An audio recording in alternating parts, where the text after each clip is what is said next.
What if I were to suggest that you play a key role in the awakening world? And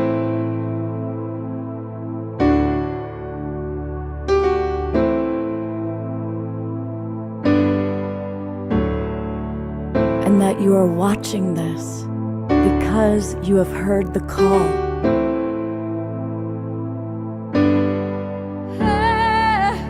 We can start right now by opening our hearts and minds.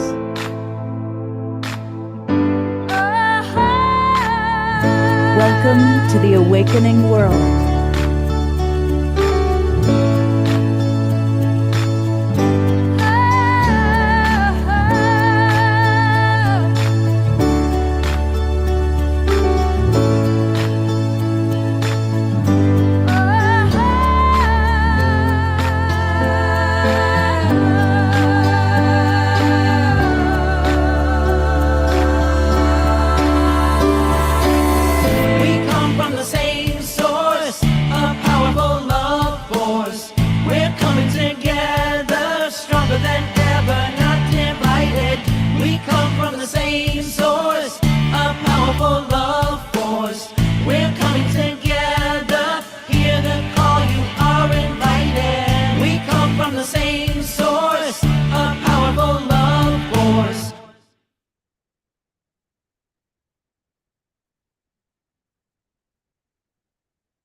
Good evening, everybody. Welcome to the Awakening World. I'm Love Coach Scott Katalis. And I'm really glad you're all watching. I want to thank all of our friends that are in the Zoom room, our loyal subscribers. And I want to say hello to all of you watching on Facebook, YouTube, and those of you watching the recording. Omashar is still in England with his mom. He'll be back in about 10 days. He's doing well.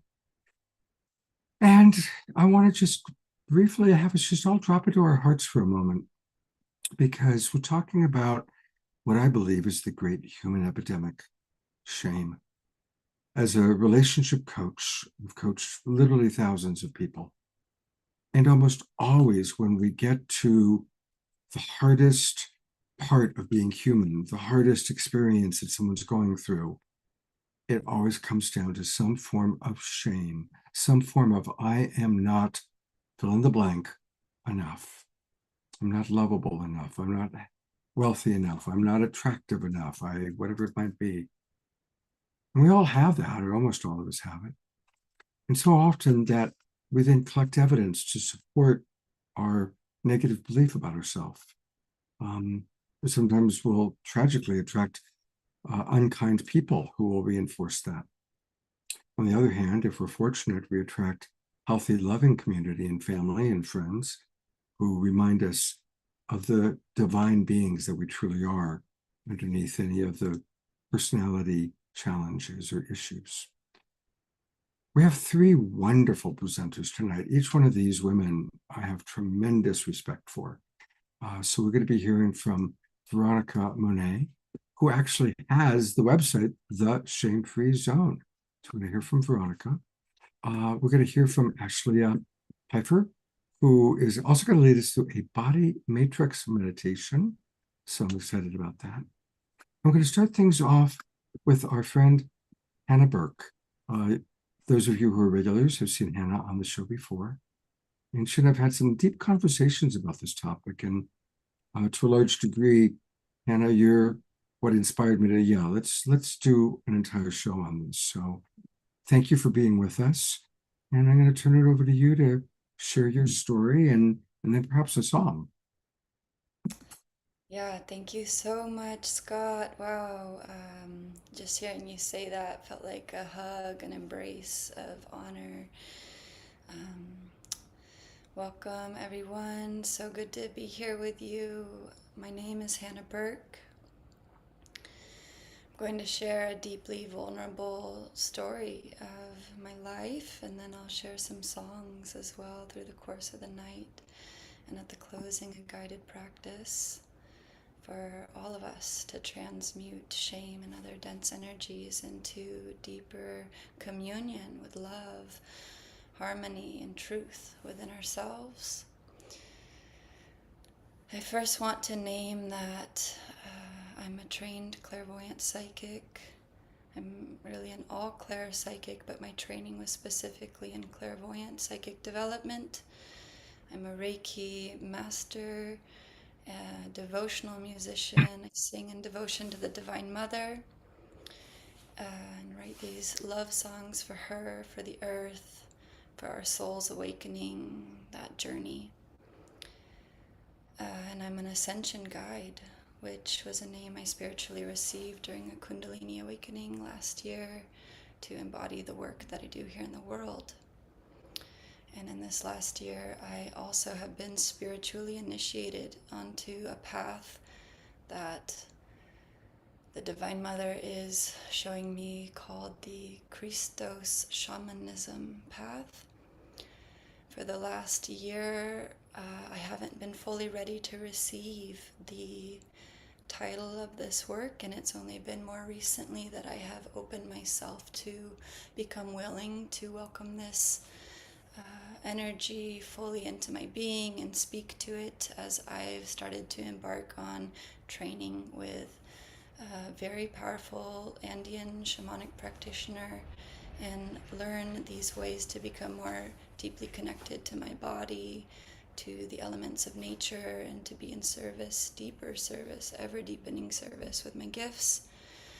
My story is very painful to talk about at times, and so I'm going to do this very tenderly because growing up I did not receive the guidance or care of initiation of someone to recognize the level of sensitivity I had from a young age and teach me how to use my gifts in service to others. And I also fully trust the wisdom of my path, that my initiation into darkness and the underworld was a needed one for me to dive head first with my whole being into deep suffering, to remember how to heal myself, come into remembrance and communion with the Divine Mother, and offer my gifts and service to others and to the awakening of humanity at this time. So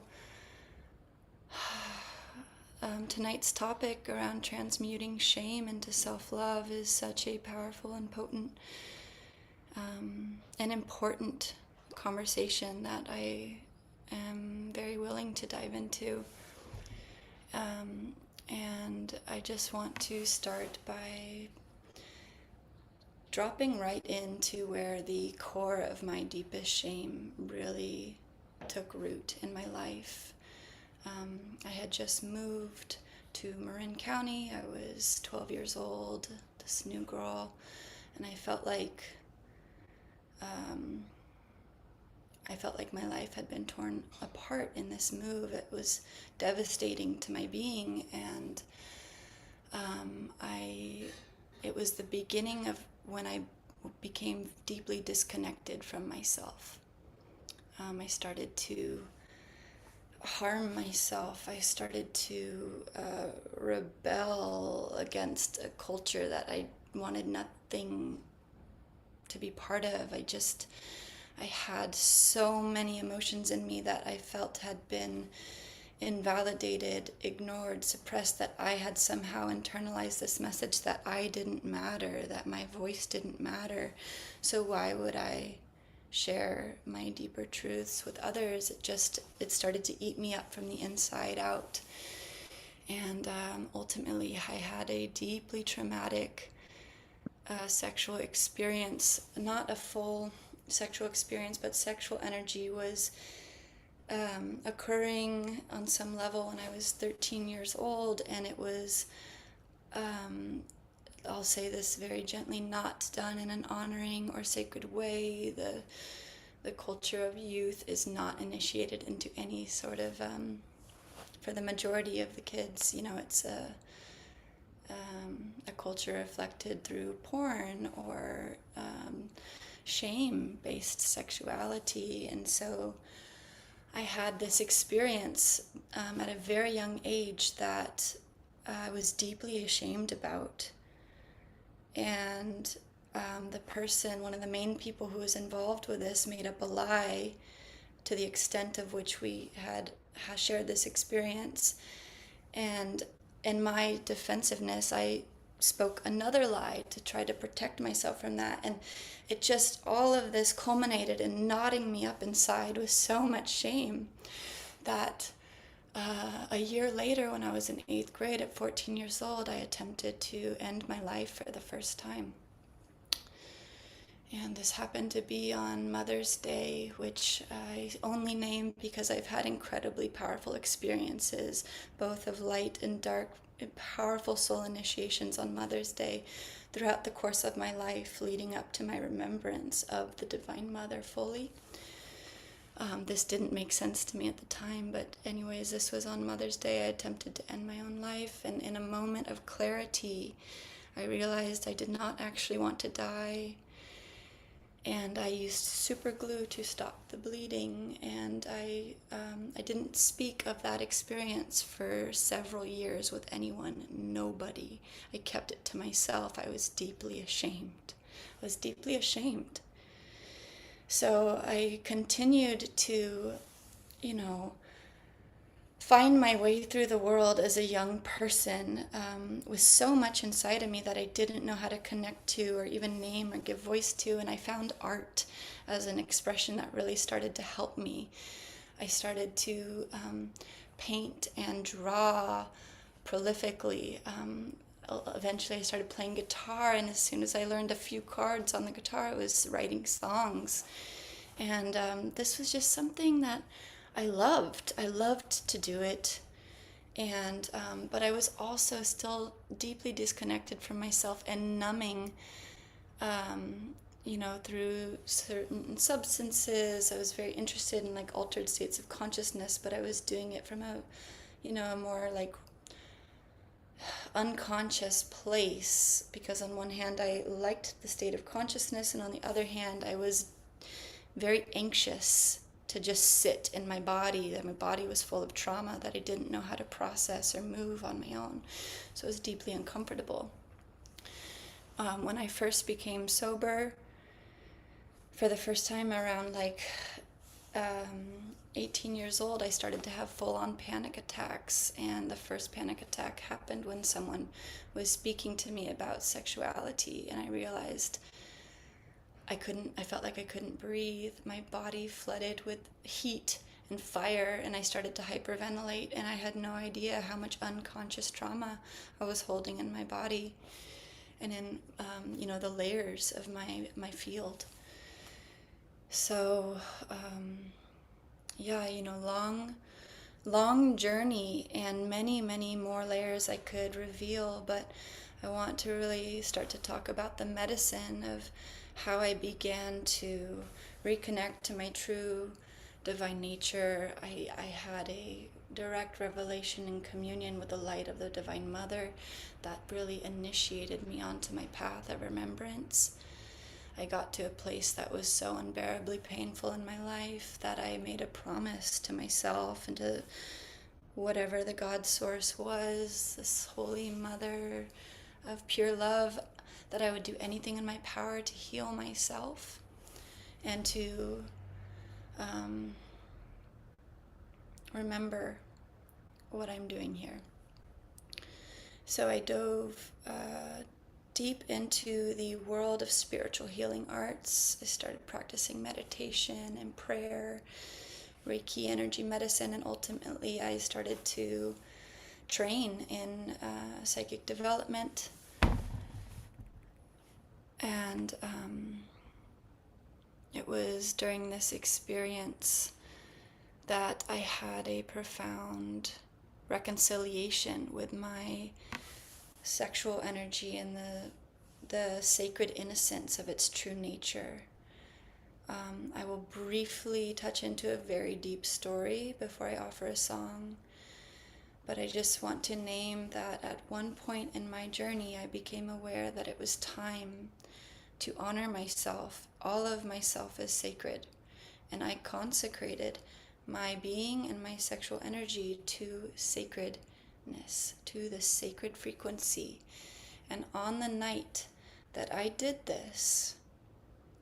I went to sleep and I shot out of bed, and a shadow being or a demon, whatever you would want to call this, very dark, shadowy energy was coming out of my mouth as I awoke from my dream. And it was fighting to stay in me. And I allowed my psychic development training to kick in to high gear. And I put a rose psychically out in front of me, and I allowed that rose to magnetically draw this shadow being out of me into the rose. It was dark and it had glowing, like reddish eyes. I put it into the rose and I called down the light of Source, Holy Mother, Holy Father God, and I wrapped that column of Source light around this energy, and I sent it up to the light of Source before I could even fully process what was happening. This was several years ago in 2020. And I share that story because there is power in naming the shadow of these energies and the sovereignty of our divinity to heal ourselves with the power of our Holy Spirit flowing through us. I have consecrated my gifts to serve the Most High, to serve the earth, Gaia Sophia at this time. I'm in a practice of deep listening, deep reconciliation, and service to the best of my ability. And I'm not, that story a few years ago would have been something I would have had fear around sharing publicly, but I'm giving voice to it tonight to illuminate it, because I know I'm not the only one. And I also know that this shamanic power of going into the deepest, darkest of places and bringing that light to integrate the union of our being, the light and the shadow, the totality of our divinity, is a needed medicine for us at this time.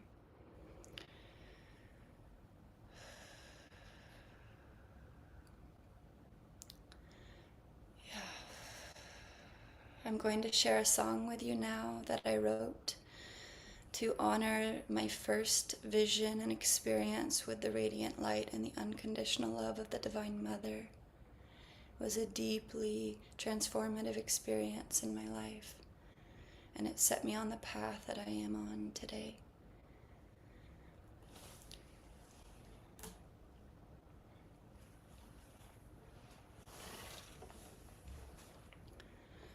This song is called In God's Dream.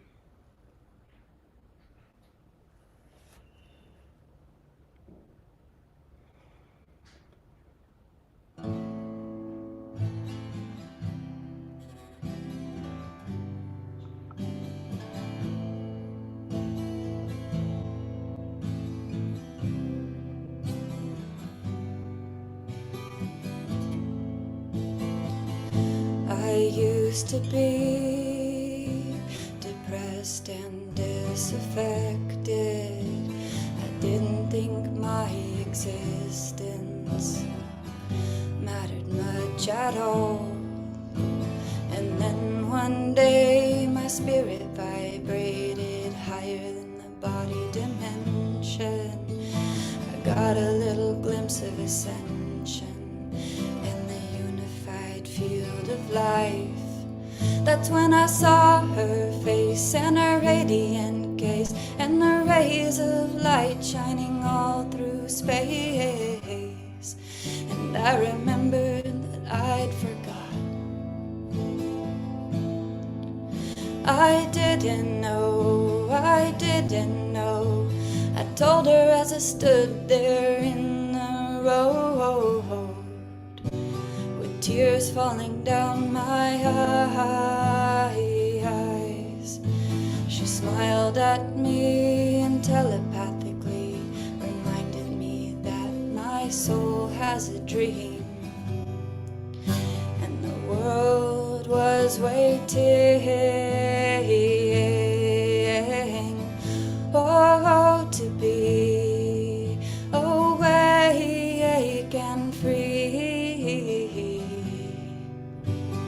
In God's dream,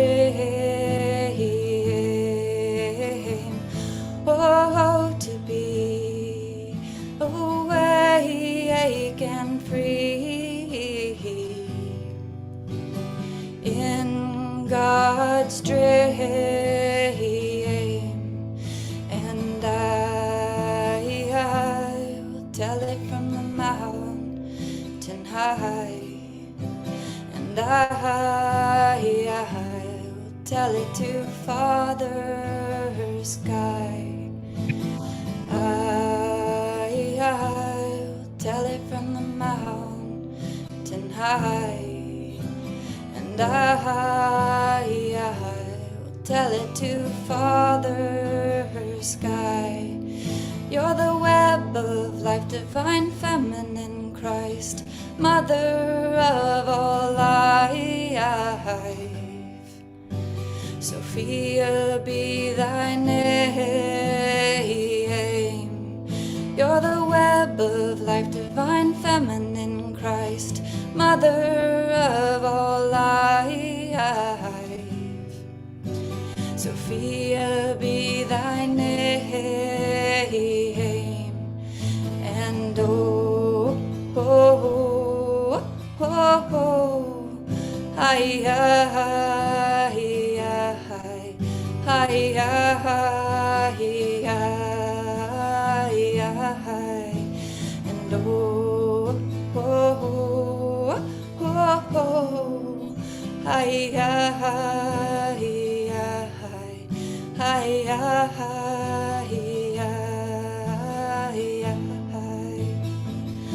oh, to be awake and free in God's dream. Oh, to be awake and free in God's dream. And oh, oh, oh, oh, hi, hi, hi, hi, hi,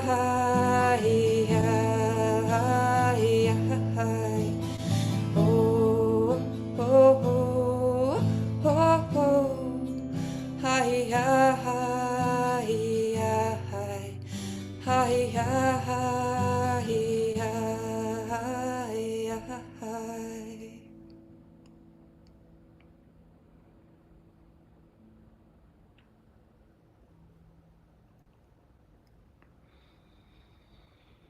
Thank you so much. Your ability to speak so vulnerably and beautifully inspires us. A couple of comments that have come in. Susan Bloomquist writes, Hannah, blessings upon your journey, dear one. We are moved by your story.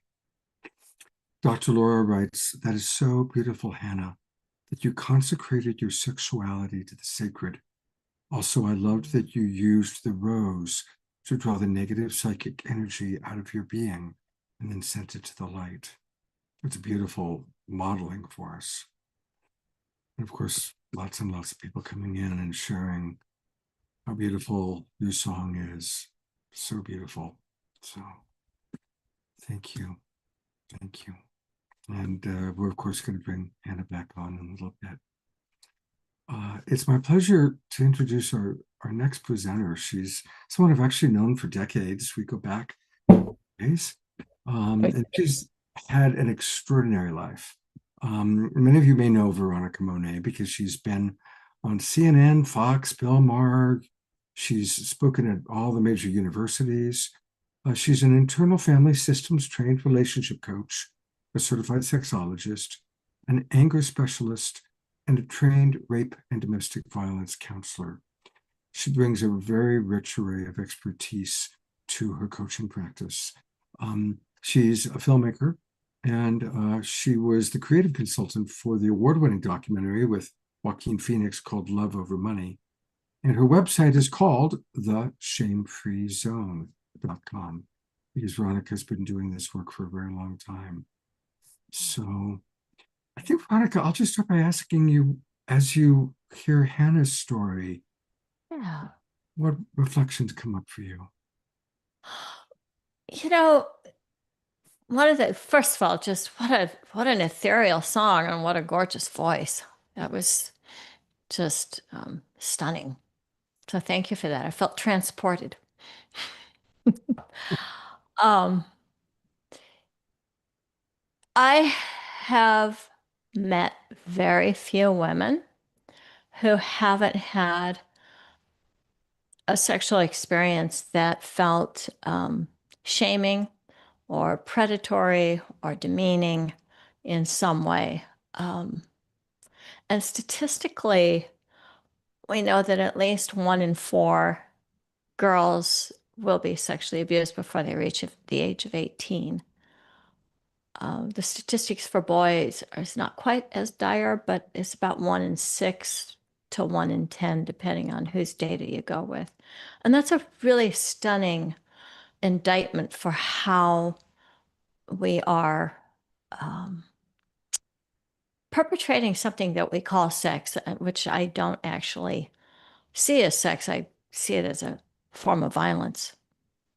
And I'm somebody who was in the sex industry for 15 years, and I have produced and appeared in some pornography. I always considered it feminist porn. A lot of what is out there, visual images now, is pretty violent. And children are getting exposed to it by the age of 10 or 11. So it's really discouraging. One of the reasons that I founded the Shame Free Zone was because we have a culture, and it's not just here in the United States, it's not even just in Western culture, it's just a worldwide fact that we have an attitude towards sex that is incredibly degraded. Mhm. And I love that Hannah is devoting her sexual energy to the divine. I myself have been on a sacred sexual journey now for about 20 years. I think it probably started before that. Even when I was in the sex industry, it gradually started to become like a really big thing for me, where I was bringing those divine energies into my work. Certainly the past 20 years of my personal life, my personal sex life has just been about sacred sex. What does that look like? And I don't like to define that for everybody. I help people find their path to that. I think it's really crucial part of our being as embodied spirits. We are sexual by nature, but I also think that sexual energy is a universal reality that um, it goes beyond this plane of existence. I think it's a creative force, and it has the power to create bliss and connection and life. And you see it embedded in every aspect of life here on planet Earth. There would be no life without some sort of sexual reproduction. Even asexual reproduction still has this sexual energy to it. And when I think about how we talk about the origins of the universe, that in itself has a sexual component to it. I'm reminded of something that my very Christian, very conservative, very rigid mother had said to me when I was 9 years old. I had found out that there was something called an orgasm, and I said, what is an orgasm like, Mom?" And her eyes got really big, and her energy got really expansive. And she says, "Oh, honey, it's God's way of letting us know what's waiting for us in heaven." I love that. I I think that that's been a kind of a guiding light for me. I went on to live a life that my mother very much disapproved of. But I took that to my bosom. I just was like, yeah, why is it that we think of sex as being something that's separate from our spiritual life? And I'm really wanting to help bring our spirituality back into unison with our sexuality. And I have a belief, doesn't mean that it's true, but I have a belief that that was how it used to be. I feel that monotheism and patriarchy really is invested in obliterating that connection, just as there is an investment in denying us our own authentic connection to the divine, so that we're supposed to have these intermediaries, whether it's a book or some kind of a spiritual leader who tells us what our path should be. And we are not allowed to form our own connection. And from a very early age, almost all of us at the very beginning, something Hannah said, she forgot. We all forget. We forget so much.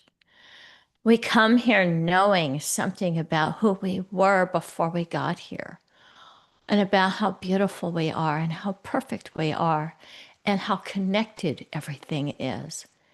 And then the way that we're taught, and the way that we're raised, and the way that we're socialized, and the forces that we're exposed to cause us to forget.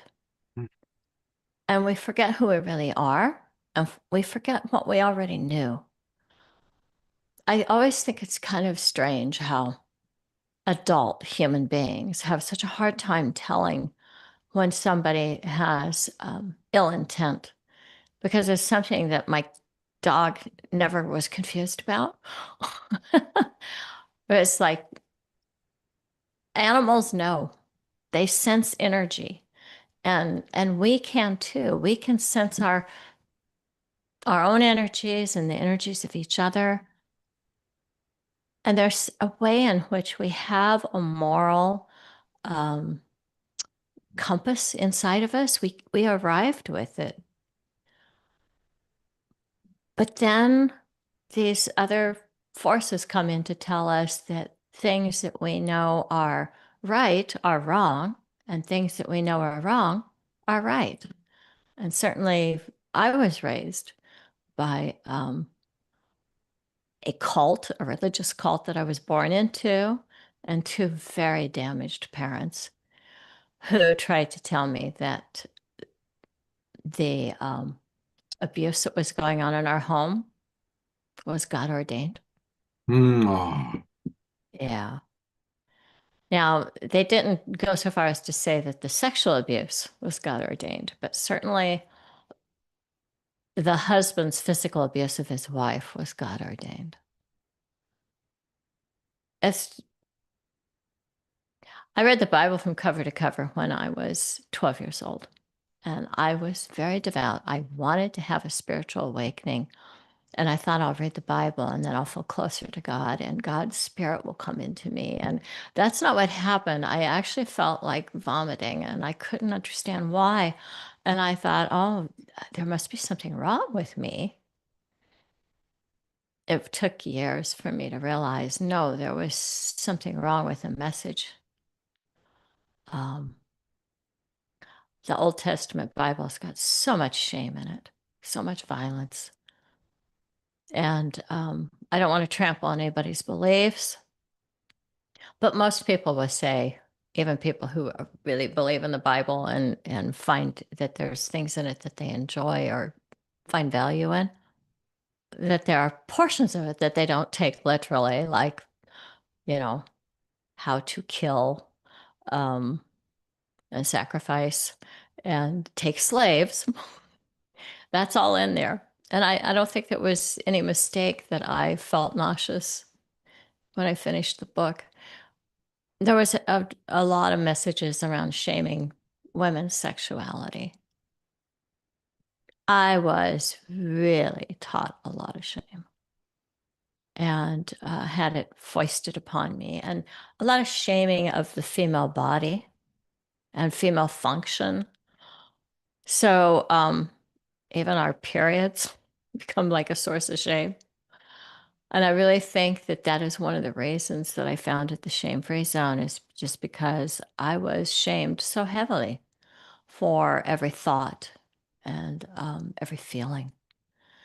And the parts of me that were very, very angry about the abuse that was going on in our home, I was shamed for being angry about it, for saying no to abuse.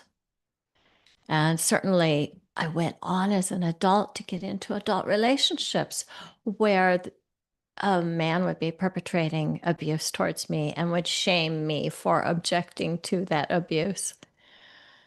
I think that shame is something that has been used over millennia to control us. And I've gotten into arguments with other people about whether or not there's healthy shame or unhealthy shame. And I'm kind of more from the Brene Brown camp, which is no, I think all shame is unhealthy. I don't think it's natural. I think that there's a distinction between guilt and shame. If I do something that's against my moral code, my value system, I feel guilty. I feel guilty about what I did, not who I am. And that's really where I feel once I get clear on the fact that I get to take responsibility for my actions, I get to make amends for my misdeeds, I get to be accountable. And if I know that that's who I am, I don't have any use for shame. I have no use for it whatsoever. And I think it's a very destructive force because shame is always about you, like there's something defective about you. And there's not. We've all done some things we're not happy about. I've perpetrated some things that I've felt guilty about. I got help to change those patterns. I stopped doing those things. And I feel good about me. That's what I want for all of us, to feel good about us. And that doesn't mean we have to feel good about everything that we've done. But a lot of us are carrying around shame because of something that was done to us. And that's just wrong. I'm kind of going on a rant here, Scott. I think I should make some room for your questions. You know, I'm reminded of what a beautiful, beautiful speaker you are. Mhm. You know, I just so appreciate your experience and your as you express yourself, you know, you weave your own Mhm. personal experiences, your observations in support of others. I know you've coached a lot of people. Yeah. And I appreciate your humility, you know, because I also don't think that there's such a thing as healthy shame. I'm a strong believer that the meaning of life, we're here to learn to love, starting with ourselves. And I've never seen a way that a person experiencing shame is loving themselves or loving anybody. It's not an act of love to feel shame. Um, and like I said at the beginning of the show, I think it's the great human epidemic that keeps people down. And we've Yeah. observed how many religions and how many cultures have used shame to dominate people and to keep people small. And hopefully, this awakening world that we're all a part of, this new paradigm that we're all playing a role in creating, is going to be one big shame-free zone. I hope so. Scott, one of the things that I really think is an important thing for us to bring to this conversation is shame, is that it actually fosters the very things that we don't want. Shame is what drives most of the crime. It's what drives sexual perpetrations. It's what drives harming of other human beings. I think shame is even what drives the materialism that's destroying our planet. If people actually feel good about themselves, if they love themselves, there's just things they cannot do. You're absolutely right. You know, the people I know that make the greatest contributions to the world are people that have certain healthy self-esteem. And the more that we feel good about ourselves, the more we want to give to others, the more we want to give them the overflow. And you know, my mentor, Marshall Rosenberg, two quotes from Marshall. One is that self-love is never selfish. No. When you love yourself, you want to give to others. And then the other quote that goes along with that is that the greatest joy in life is being of service to others. And so when we feel good about ourselves, we want to be of service to others. The people that we see that are causing harm in the world are the people that are there. There's an empty hole. And so no matter how much comes through, it just goes right out. It's like a big pot with a big plant and a hole, and it can't maintain the water. Yeah, and it's a lot of times like people who hurt people, right? That's right. And that oftentimes comes out of shame because somebody made them feel small. They've taken that on, and the only way that they know how to feel better about themselves is to hurt somebody else. Mhm. Yeah. Yeah. And certainly I've seen that to be the case in myself. I see a lot of powerful people doing that right now, hurting other people because they do not actually feel good about themselves. Ani just asked, I would like to, it would be nice to hear a man speak of his shame experience, and I'll do that. Speak to there's different shames that I've dealt with and deal with, but I'm going to speak to the collective shame of being a white man. Mhm. And I have a lot of shame for, as a white man, what a terrible job we've done of running the planet, running governments, of, Yeah. and currently the incredible backsliding of white Christian nationalism. Jackie Robinson exhibits being taken down, right? It's such a huge, gigantic steps backwards. Yeah. And as a white privileged man, Yeah. I feel shame. I feel Mhm. shame that my brother, that I am part of a brotherhood that has Yeah. such terrible choices for thousands of years, and that some of my brothers are still making those Mhm. choices. So that's a Yeah. shame that I deal with. Yeah. Could first of all, thank you for the courage to share that. Would it be all right if I spoke to that a little bit? I would love that. Yeah. Yeah. I think about the fact that most of my DNA is English and Swiss. And certainly that points to some of the settlers that came to this turtle island and engaged in genocide. And I could feel shame for what my ancestors did. And there's probably some people that would like me to. I think that's a destructive force. I'm I'm much more drawn to feeling compassion and empathy and righteous rage. Like if I can see that that was horrible, and then also what kind of reparations and accountability can I do? Mhm. Like can I give back? Is there something I can contribute? The land that I'm sitting on right now, I consider Nisenan land. And,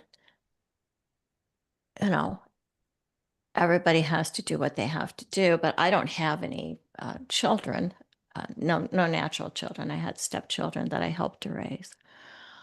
But so it's, for me, it's like, well, then I want to give this land back. And if each of us can like find what is it that I can do that rights the wrong. We're each just one person, right? So we can't like right all the wrongs, but some way in which we can make a meaningful contribution and let go of the shame, because shame is it's immobilizing. Mhm. It doesn't allow us to move energy, right? It's contracted, and in some ways, shame is pretty self-referential. Mhm. I think about how if I have really low self-esteem, it is a form of ego, right? Because I'm the worst. I win because I'm the worst. Yeah. So I think, from what I know about your life, you have worked really hard to put positive things into the world. And I think each of us can look for ways that we can put positive things into the world. And if there is a specific issue, like for myself, this is painful to share, but my father had a thing for killing animals. This Ooh. was part of how he terrorized us as children and how he felt powerful. So here's an example of shame that he felt. Um, he felt ashamed that he was sentimental as a little boy, and somebody shamed him for being attached to a dog that died. And so then he took that shame and turned it into um, violence towards animals. Mm. This was how he coped. And I was not born that way at all. He wasn't born that way either. But I was his child and I loved animals. I I relate to them so easily, so naturally.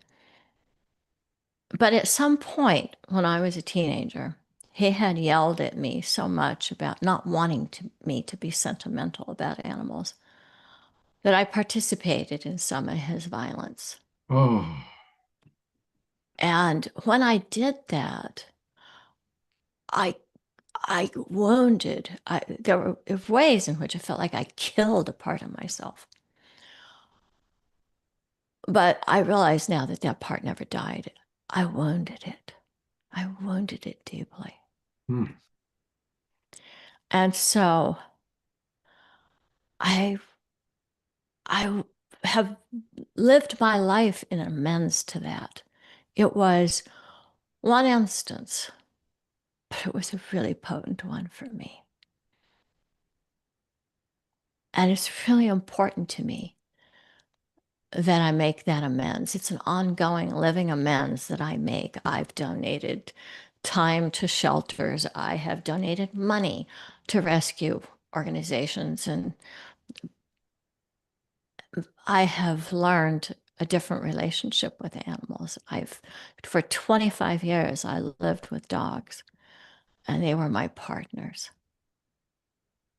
And I feel so blessed that they came into my life to Mm. give me the opportunity to make that amends and to see them as my equals.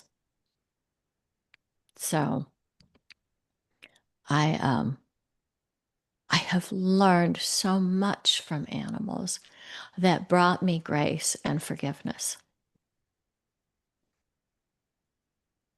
And I just think that that's how I am able to look in the mirror, to know things that I have done, and to look in the mirror and love who I see there. And part of it, Scott, was because of man who used to abuse me.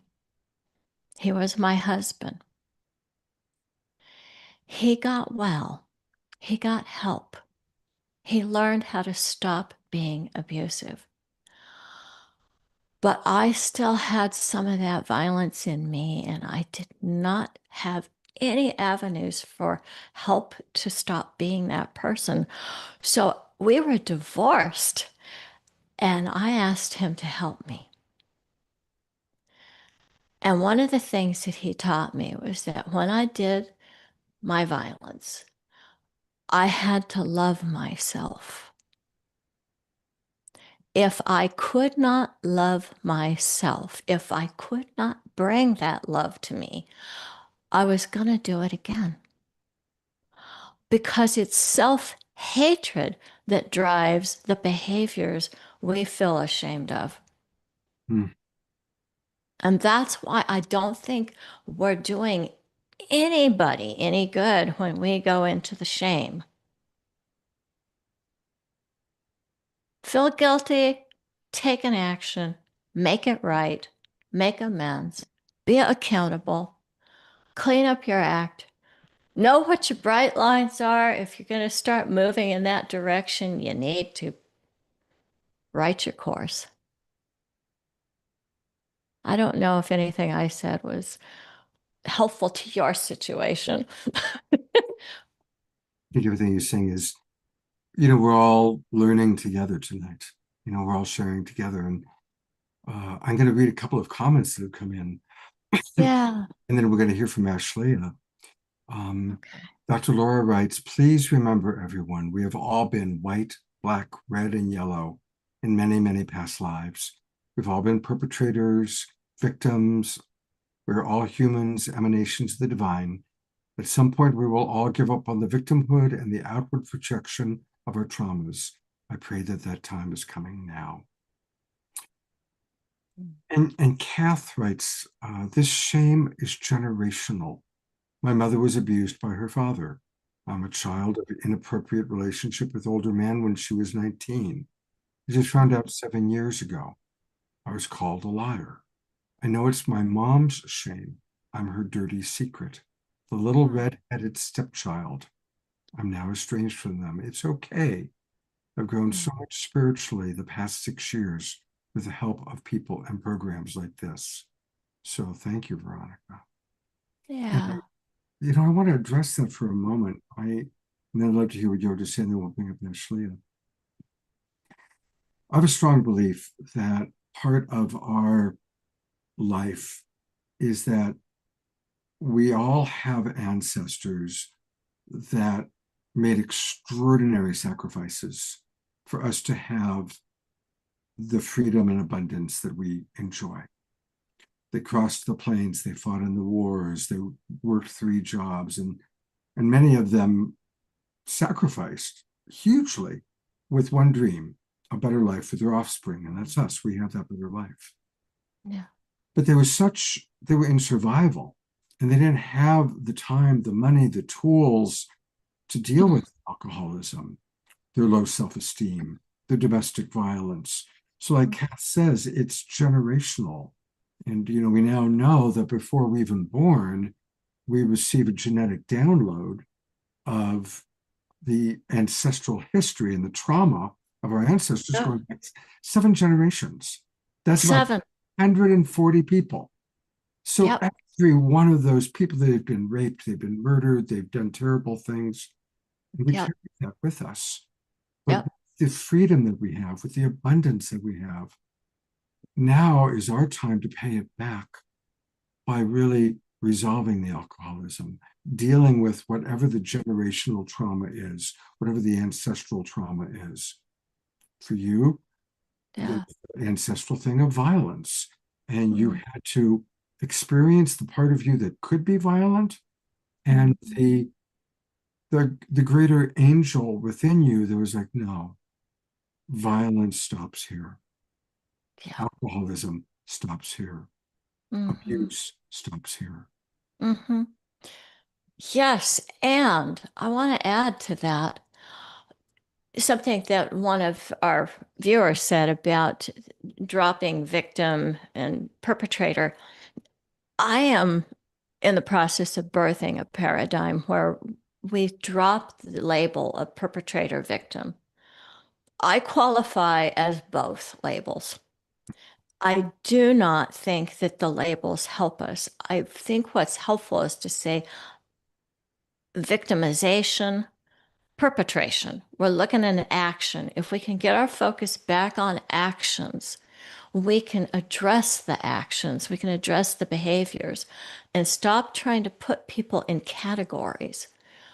Because, I mean, one of the, as somebody who learned a lot about domestic violence, a domestic violence counselor, I got to tell you, a pretty discouraging statistic. Like 70% of the women who are battered and wind up in domestic violence shelters hit their kids. Oh, So there's not innocence. What there is we can transform ourselves. We can transform the burdens that we are given. We call them legacy burdens in IFS, which is the trauma that's being handed down from generation to generation. And we can do that by forgiving, but it can't be the kind of spiritual bypass forgiveness that we've been taught.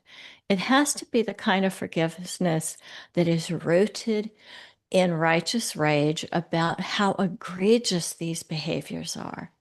mm, I do not water down anything bad that I've done. I don't excuse it. I don't minimize it. I attach the correct labels to it. And I feel good. mm, I feel good because I'm in my integrity. And I look back at the things that my father did and that my mother did, and that the relatives before them, both of my parents were incest survivors. I feel so much compassion for them. mm, They were born in a time, to your point, Scott, where there was no words for what they had survived, and there certainly was no therapy. I got involved in a rape and domestic violence shelter in 1982. We were bringing the word incest to the public for the first time. So, how that's a lot of privilege that I have, that I've had access to therapy and to new thought. And the last words I said to my dad, and he was an incredibly abusive, damaged human being. I told him I loved him, and he started to cry, and he says, I love you too. I want that for all of us, not because we're just going to forgive people and let them continue to abuse or perpetrate, but because every single one of us can get well. And the only way that we can get well is if we're willing to be accountable, to get help. And I'm somebody who got a lot of help. And well, that's what I'm trying to share with the world. and thank you Help. for paying it forward. Thank you for getting, you received help and you're continuing to give it right back. Yeah. Beautiful conversation. There's going to be more. We're going to have a chance for some Q&A with Veronica and Hannah, but I want to bring up Ashley. Veronica, thank you so much for your wisdom, and we'll be back with you in a few minutes. Mm. I am going to read a few comments. Eleanor Joy writes, I'm in tears hearing these stories and healings. Kath writes, yes, do the work. Dr. Laura writes, I like that term, legacy burdens. Mm. Kath writes, yes, we are taking our power back. When you know better, you do better. Courtney, I'm not going to read your entire comment, but it's all beautiful. But I'll read a little bit of it. She writes, healthy accountability invites reflection and responsibility. How can I learn from this? Shame, on the other hand, whispers, you're the mistake. That's the difference between being liberated and being manipulated. One aids in evolving, the other keeps you obedient. Beautiful. Gorgeous. Gorgeous. Isn't that? She also wrote, shame is a leash disguised as moral guidance. It doesn't teach, it tames. When someone uses shame as a tool, the goal isn't growth or understanding, it's compliance. It's a psychological control mechanism that keeps people small, self-censoring, and afraid to explore or make mistakes. Beautiful, Courtney. Thank you. Please write a book. Right? Serious. Yeah. Well, it's my honor to bring up our other presenter tonight. Thank you for your patience, Ashleigh. Ashleigh has been on the show a couple of times, and I've really enjoyed getting to know you. She's a pretty extraordinary person. She's had a fascinating life. She's all about guiding the awakened and psychically curious through multi-dimensional embodiment and spiritual mastery. Ashleigh offers one-on-one readings and coaching for deeper transformation, and I'm going to put into the chat box, and we'll take a look at all of your websites later on in the evening. But Ashleigh, what would you like to share in the conversation tonight? Oh boy. I mean, there's been so much amazing information shared. Both of them are it's gonna be hard.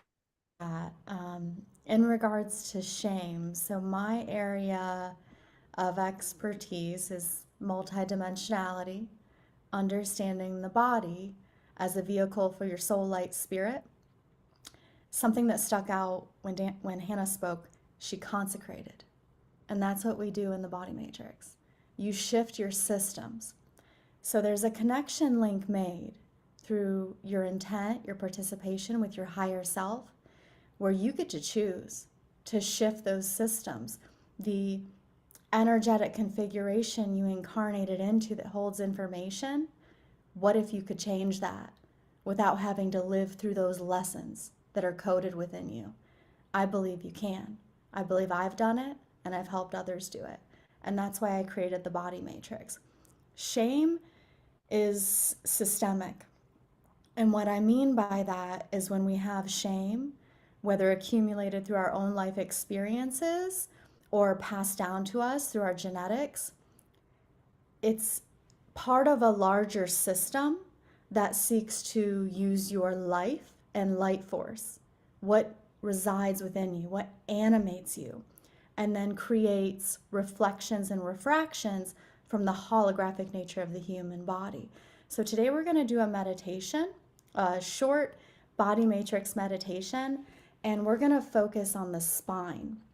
What I've noticed and what I've witnessed is that the spine is an area that can experience a lot of challenges when we hold on to shame, whether our own or we're incarnated into it. So if that's all right, I'd like to lead us through a meditation.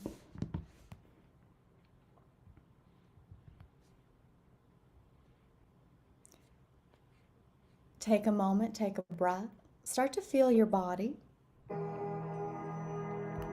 Battery 100%. Connected to Ashleigh. So we meditate to reclaim, command, and consecrate the information and instruction sets within and around you. It's so much more than stillness. It's awareness of yourself in space and time. So notice your body as I speak. Top of the head, bottom of the feet, front of the body, back of the body. 360-degree awareness of where you are in space and time. Your breath is a tool. As you inhale, notice the shoulders, front of the chest, entire spine, and then the base, where your spine meets your hips. Just feel your body. wiggle your fingers and toes. Introduce yourself to the nervous system. That nervous system communicates with your organs, speaking to the outside world. The nervous system also receives information from the outside world and speaks to your organs.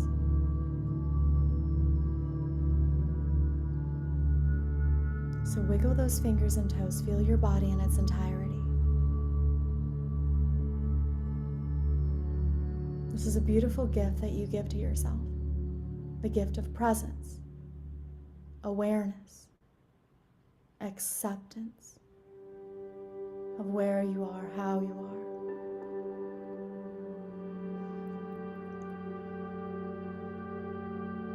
When I mentioned that shame is systemic, when we are coded with information from our ancestors, there's a certain frequency. And there are things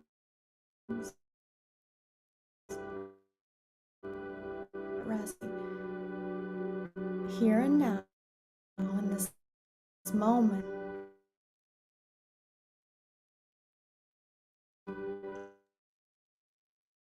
Leah, for some reason, we're having an internet issue with you. Your internet's coming in and out, mostly out. And in fact, actually, you're now frozen.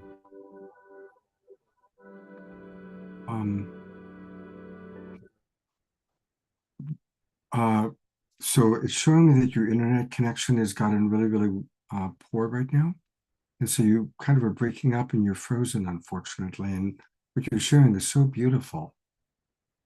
If you can hear me, what I would suggest is see if you can close your other programs, and we'll come back to you.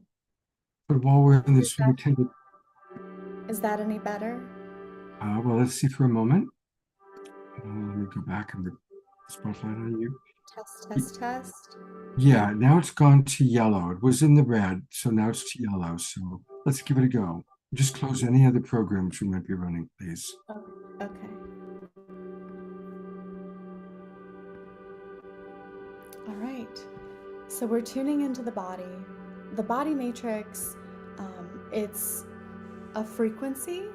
So what I do is I generate frequencies, I connect with the collective, and it impacts everyone who's here and everyone who might listen later. So if you choose to participate, you consent to the healing. Take a breath, notice your body in its entirety, front to back, top to bottom, side to side. Notice your spine.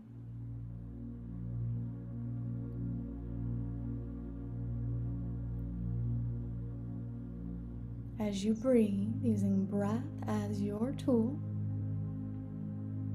we're going to set the intention now to sing our heart tone to the highest of the high, the holiest of the holy, your source point, your creator. Breathing deeply, notice your body as the breath fills the lungs. Notice where you are, clothing on the skin, taste in your mouth, anything you may feel or sense energetically. So we are fully present in the body.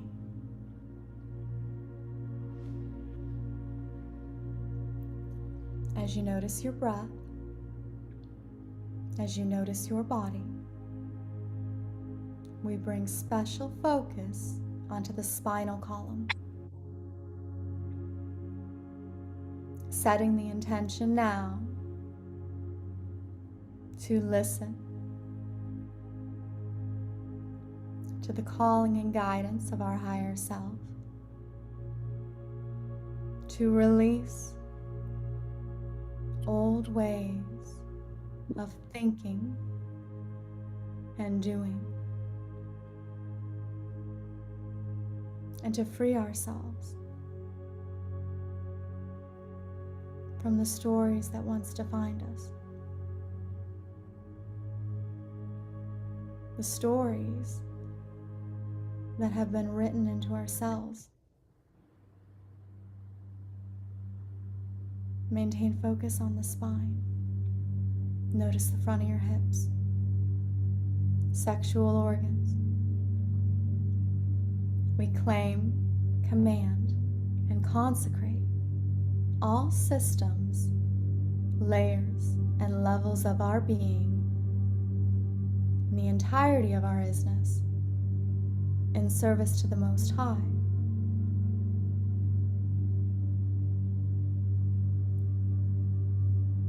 We forgive ourselves and we forgive others. And as I say that, notice my voice, notice where you are. I forgive myself and I forgive others. See how that feels in your body. Did anything come up for you? Any thoughts? Any images? Any remembrance? Breathe into it. Feel into your body.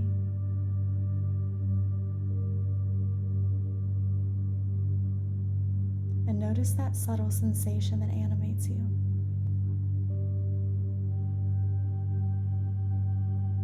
Without judgment, we're an observation of what is and how we are.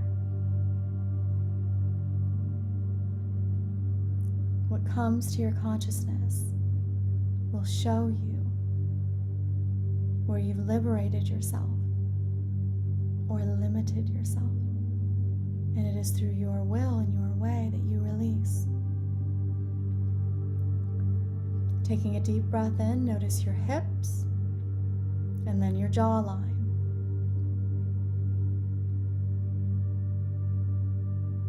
Some of you may want to sit still, some of you may actually want to move, stretching your body gently, uncovering the hidden areas, the blind spots, where density may reside. Breath is your tool.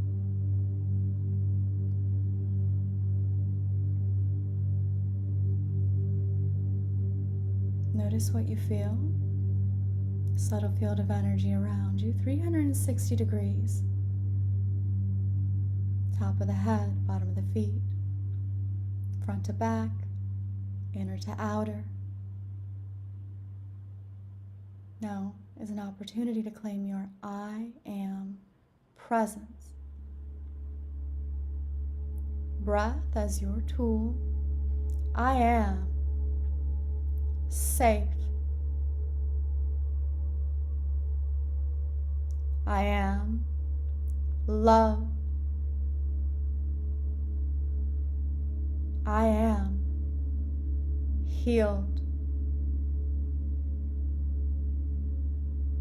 See if you can allow those words to pixelate through your body, the space within the skin. Safe. Love. Healed.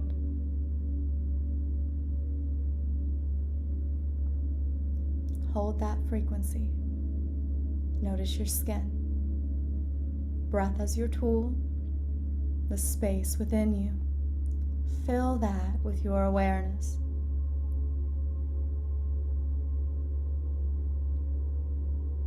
This is how you collapse space and time. This is how you reclaim all those parts of you that you left in different places and spaces and times. The memory fragments.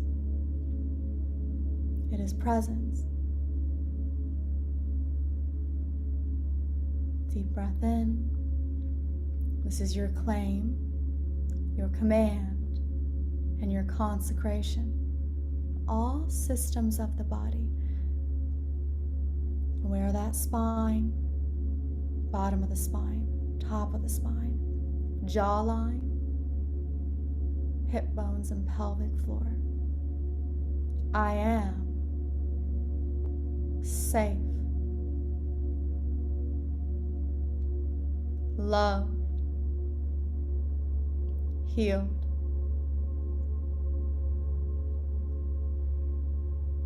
Breathe that in and notice your bones. How your bones have positioned you in space and time. The soft tissue, the skin, the subtle field of energy around you. Breath as your tool. Left to right, top to bottom, inner to outer. I am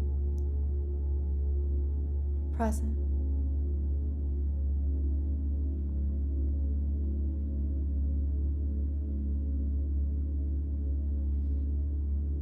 You just hold that frequency. Let that pixelate through every cell in your body. When we experience these happenings in our life that create shame, there's an underlying pattern. There's a innate GPS that leads us into that.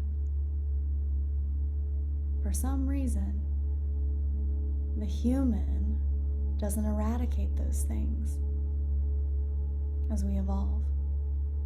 But this is a new stage of evolution. What if you could? Why not you? How good could it get?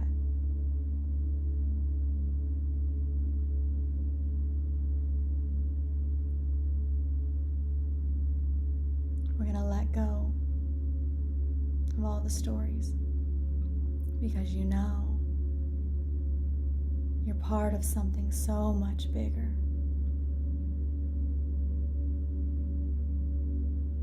So much grander.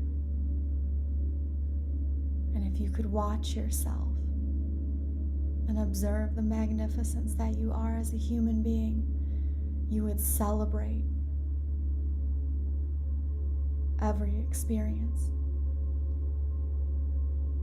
because it means you're alive.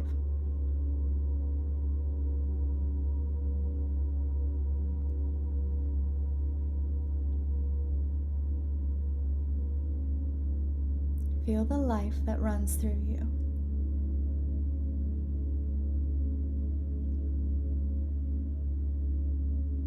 Notice that you're here. You can feel the temperature of the air. You can taste. You can see.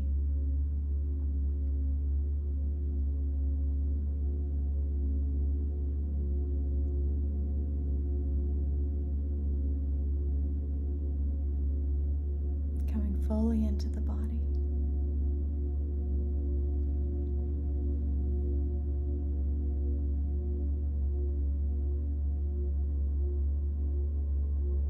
Present.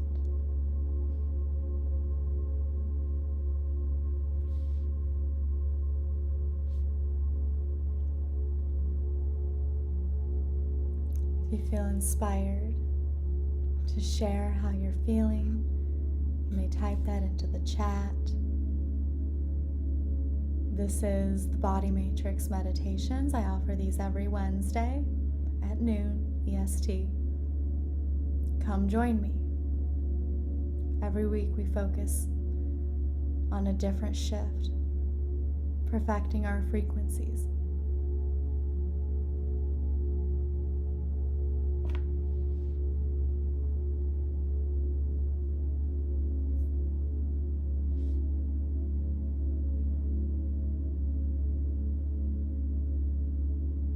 Go to gallery view and let's send Ashley some twinkles and some love and some appreciation. And I'm gonna send it right back. Oh, well, okay. You Make sure you receive some of it though. I will not deny my abundance. Give me all the love, I'll take it. But you guys are amazing. I mean, this community, you show up, you do the work, you have the hard conversations, you're on the forefront of a new world. And I'm lucky enough to come in when I came in and to tune into that new world where we're no longer defined by the old stories. It's a whole new way of being. And I want you guys to know that it's there, it's possible. Thank you. And I'm gonna go to your website. It's her name, Ashlea, ASHLEA, Pfeiffer, PIEFER.com. And I've participated in some of her weekly meditations. They're beautiful. And there's all sorts of different options here, wonderful things that you can get from Ashlea. So definitely go to her website. And a reminder, she does do individual counseling as well. Excuse me. Thank you, Scott. Yeah, I'm very tuned in to the galactics. So if that's something that you feel curious about, I can definitely help you navigate that. And if you're coming into sensitivities, abilities of your own that you feel challenging, that's another area that I'm very helpful in. So. And she's going to be back with us in a moment when we do our Q&A. But we're going to roll right from this beautiful energy that we're in to our prayer time. So I'm going to turn it over. I'm going to bring up Diara and Desiree. And you're both welcome to share anything you wish to share about the topic tonight. And then, of course, lead our evening prayer. Yeah, I just want to thank everybody. Like, that has been so beautiful. And thank you so much for everything that you've shared, the vulnerability that you shared, the wisdom that you've shared. I appreciate it so much. All right, so we're going to start out by taking a nice big breath in through our nose, out through our mouth. Ushakapaki tagarasore tagarasiro rake tagarasi tagaratagasuore tagasi tagarasore kate tagaratagatia. We come together today as we raise our vibration. We have heard your voices. And we help release some of that shame to raise the vibration around us. Ushakapaki dagarasira gorasira garatira gesuro garatira garasira garatia to gurutigaratira. Shed that skin that we no longer need.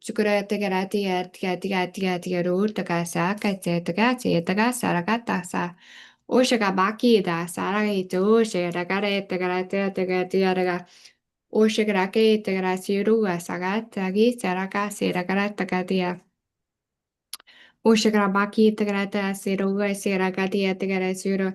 The light workers raised Gurutagarasia Garashuruge Siragaratia with love. As we ground in the energy that we no longer need.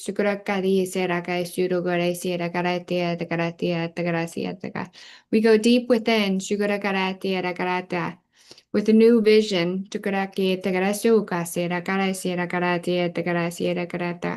of gratitude as we raise.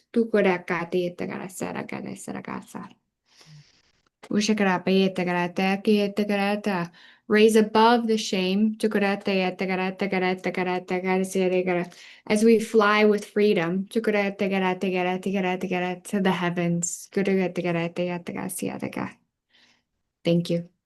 And continuing this beautiful integration, balancing our divine celestial natures with our human nature, tending to the tenderness in this conversation, just reinforcing to our little ones inside each and every one of us that we are loved, that we are heard, that we matter. And just allowing this gentle healing to continue. And as has been said tonight, we know we are so much more than the bodies we inhabit now. We know that life is so much more than we can even imagine. And as we rise up from the pain, the trials, the tribulations of being human into our divine selves, calling on our ancestors here and there, opening the way for more understanding, more expansion, and getting ready to allow this expansion in our conversation tonight, embracing all those here from the other side to assist us tonight in this collective healing. In gratitude. And so it is.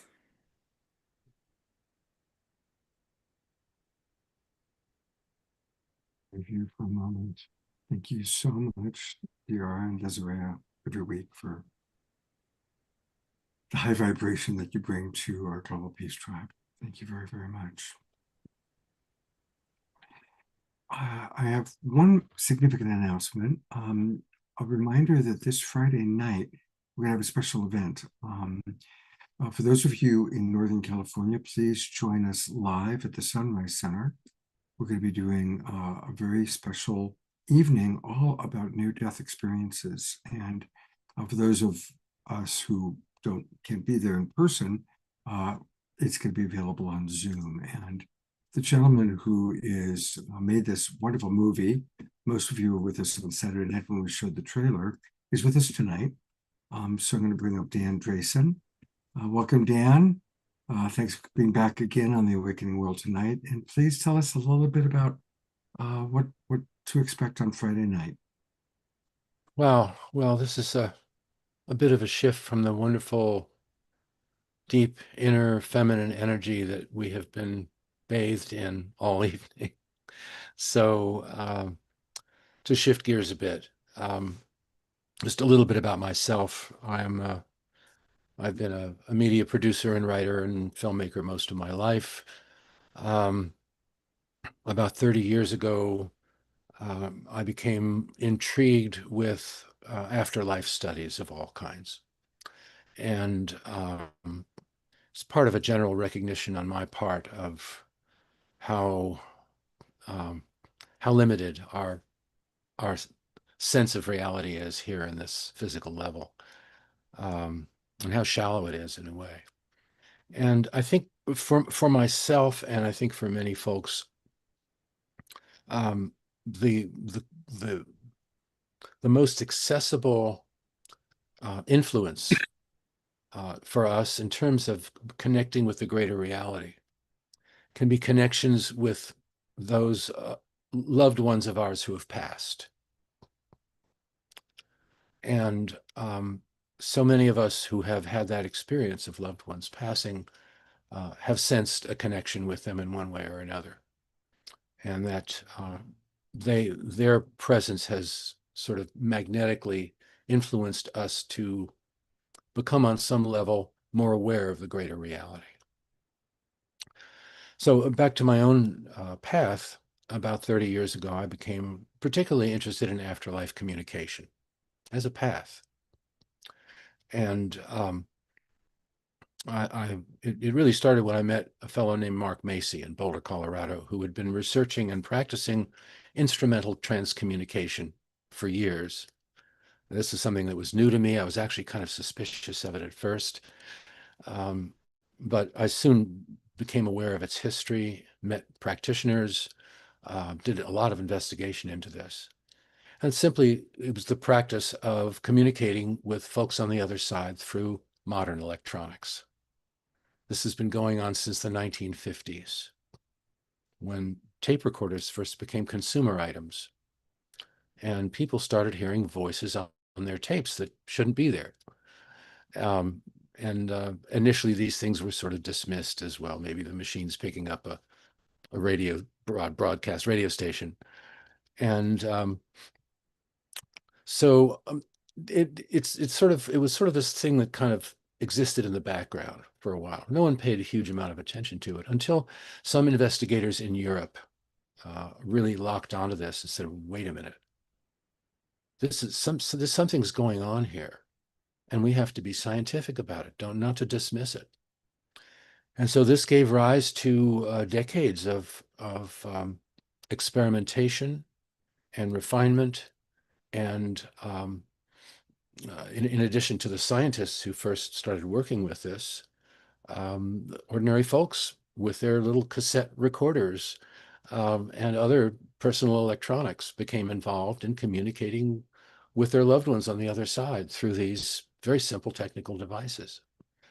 And roundabout shortly after the year 2000, I teamed up with a co-producer, Tim Coleman. We traveled around across the United States to several European countries and documented, among other things, this practice of instrumental transcommunication is the blanket term. It's most often known as EVP, the electronic voice phenomenon. It's not limited to voice. There are pictures and text messages and every form of communication. But the most common is what's known as the electronic voice phenomenon. And that's mostly what this film is about. The film is called Calling Earth. It's a 90-minute film. We'll be showing it at the Sunrise Center this Friday evening. We may take a break at a certain point. It's a long film. We may take a break at about an hour and have an interim Q&A and then go back to complete it. And not sure what else to say about it. I could play the trailer if that works for you, Scott. You know, we showed the trailer on Saturday night, and I have it right here, but honestly, we're running a little bit late tonight. But you know, most of our people in the audience today has already seen it on Saturday night, but it's fascinating. It's really, really a fascinating and well-made movie.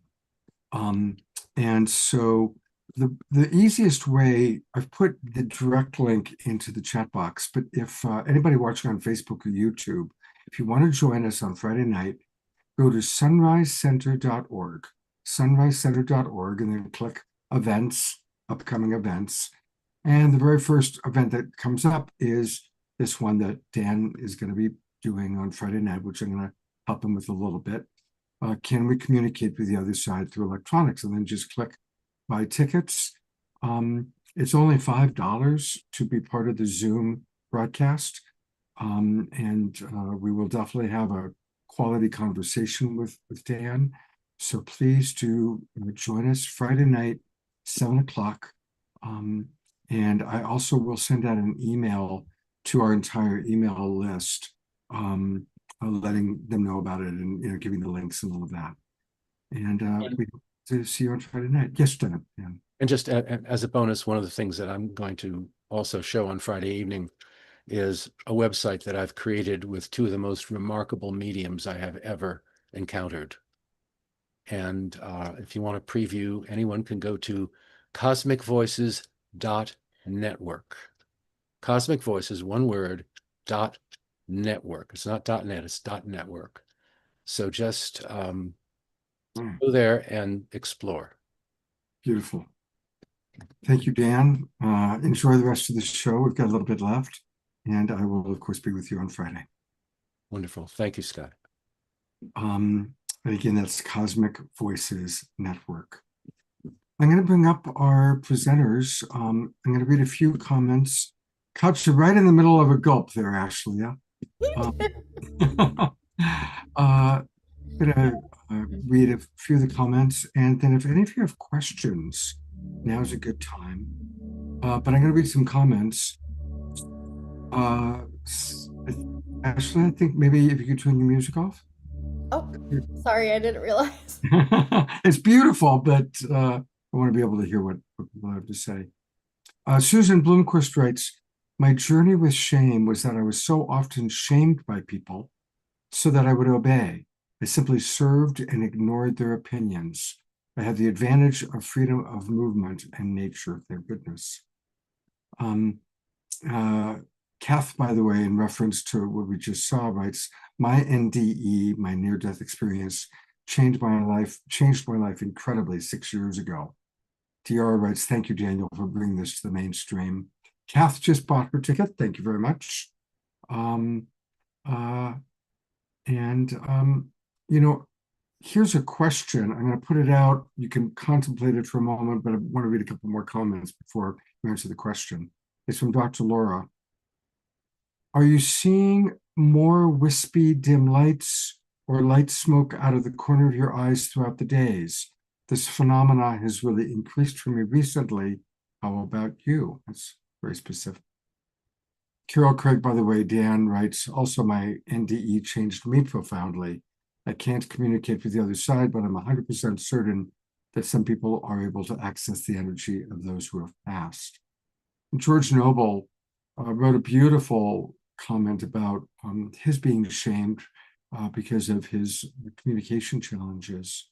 It was a really, really beautiful what you wrote, and I really appreciate all the people who responded to George. Basically said I've been ridiculed for being different, speaking differently, related to my hearing challenges. I've been called names, mocked. This was during college, even though he was National Honor Society Class VP. So thank you, George, for being with us and sharing how you've overcome shame.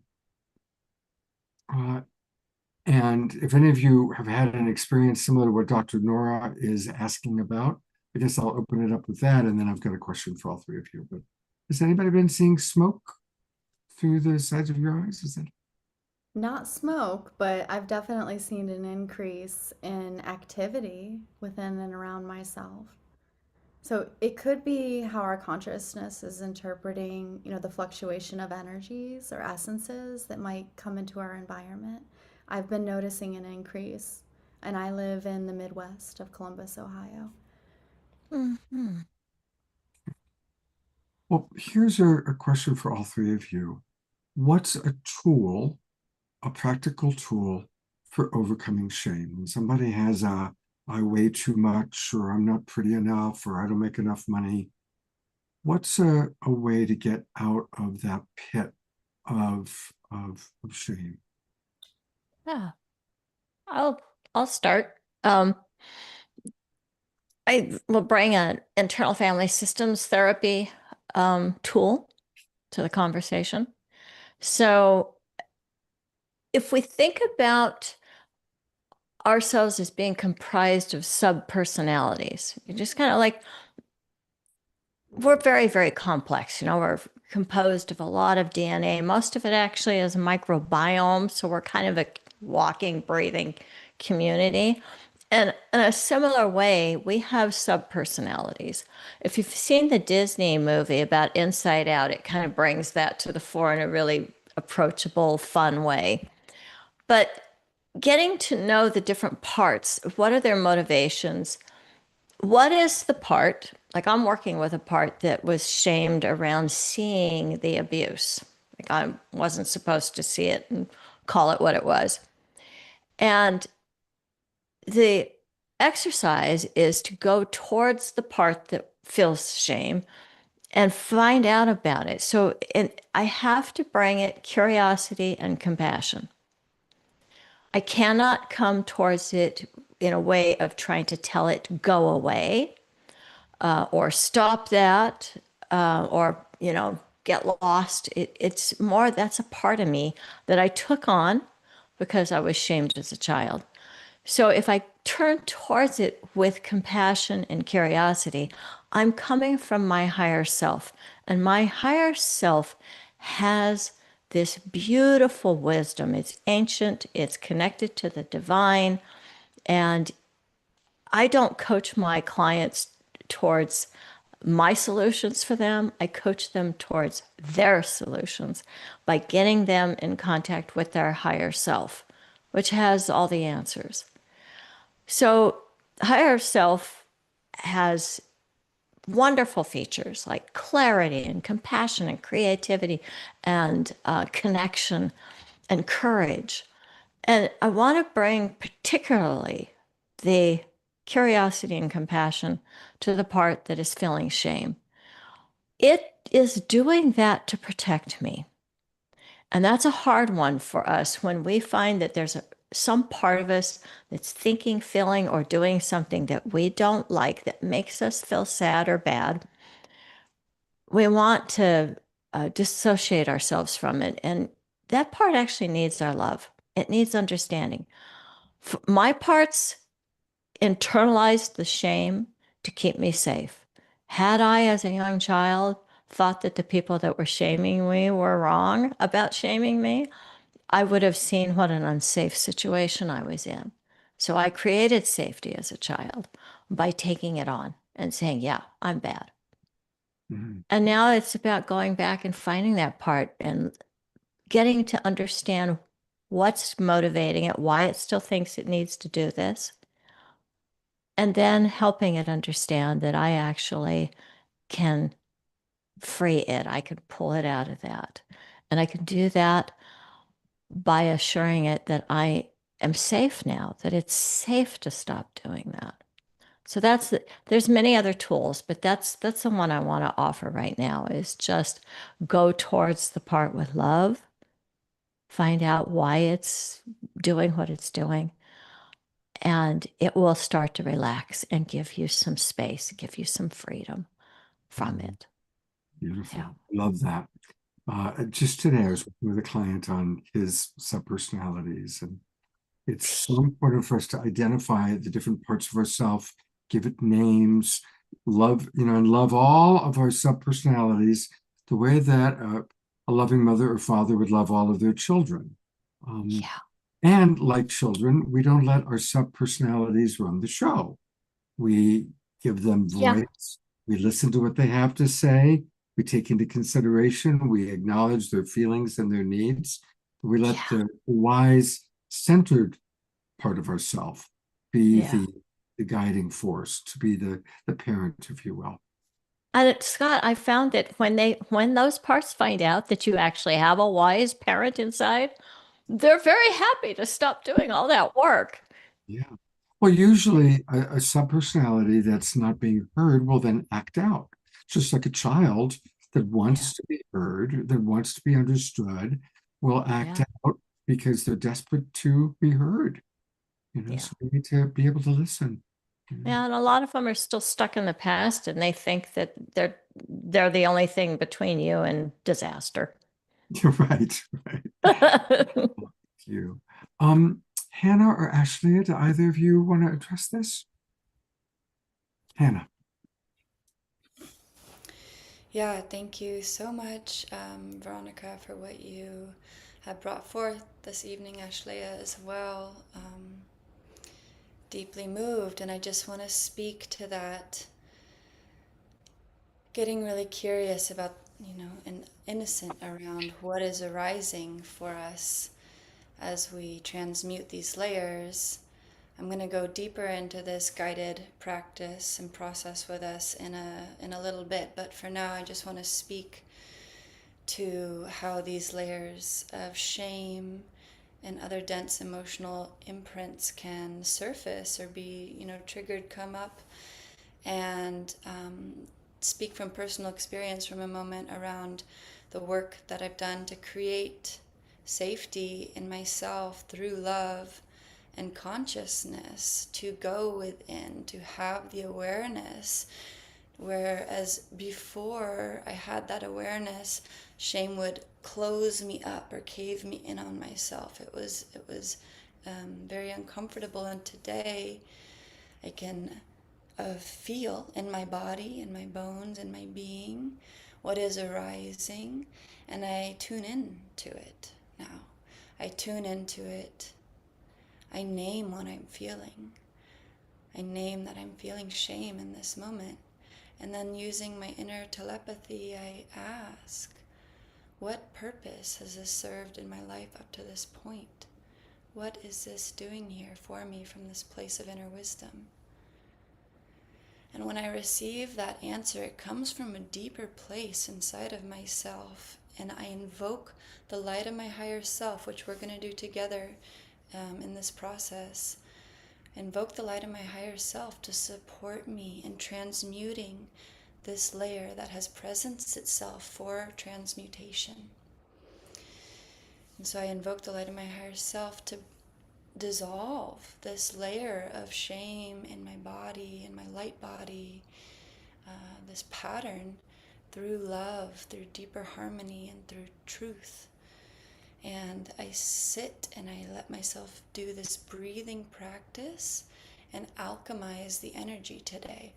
And this has allowed my body to open, to really have a deep sense of trust in my ability to hold myself safely through whatever comes up. When, growing up, I didn't have that same level of safety in my environment. I definitely didn't feel very safe in my body or in this world. So that's been a relationship I've developed gradually over time. I think this actually would be a good time to just go ahead and roll into your practice, your process, Anna. Yeah, let's do that together. So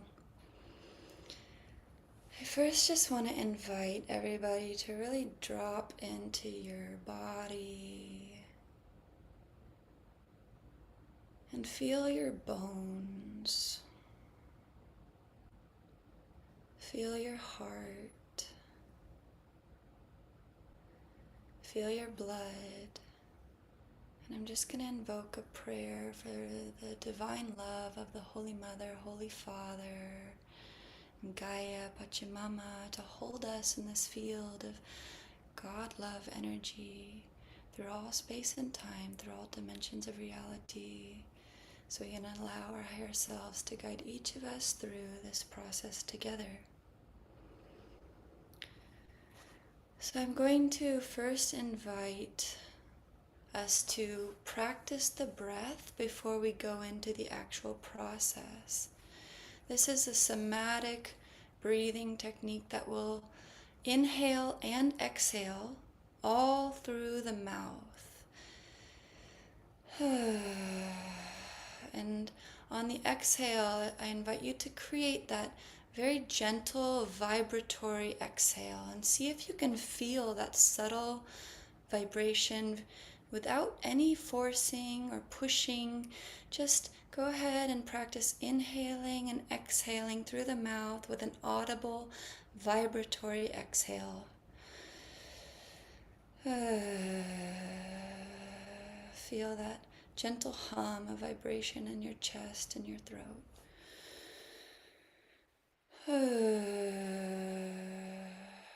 This is a practice I call transformational alchemy. And now you are invited to drop in with this practice as often as you need to moving forward.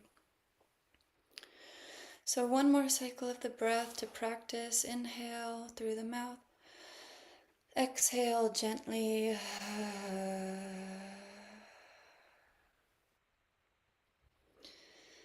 I invite you now to tune into your body and into the fullness of your being. And see if you can notice any place in your body that feels contracted or tense. On some level, maybe you feel some guilt or some shame, or maybe it's just a feeling of something that feels tight and held tightly in your being. And whatever it is, trust where you are sensing to connect into in your being right now. And I invite you with your inner wisdom to tune into that area within yourself now. And I'm going to invite you to name for yourself an emotional or energetic quality that you sense held there in this moment.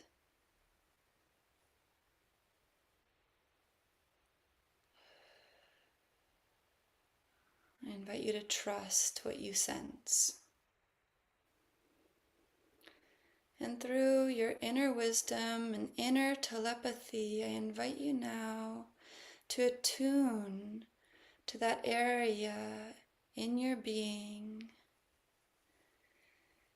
and ask, vibrationally ask with telepathy, that area, what wisdom or purpose have you served in my life up to this point?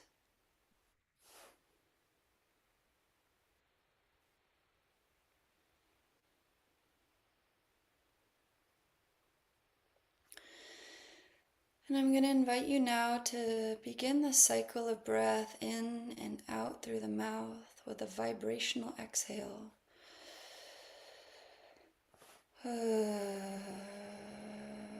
Staying softly focused on that area.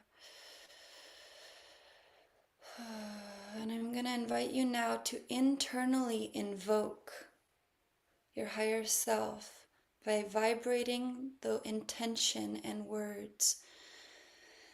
I now invoke the light of my higher self to dissolve and transmute this layer of dense emotional energy, this pattern within my being now.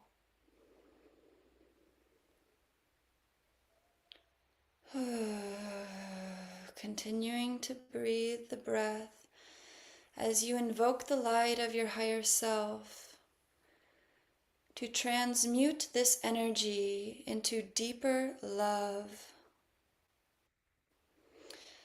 And feel yourself using this breath to bring the frequency of love into this area in your body, in your being.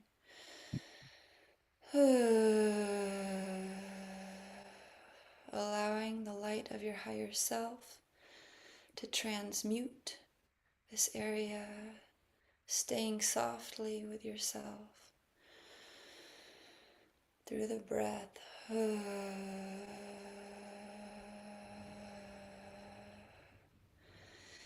Inviting the frequency of harmony to commune in this area now.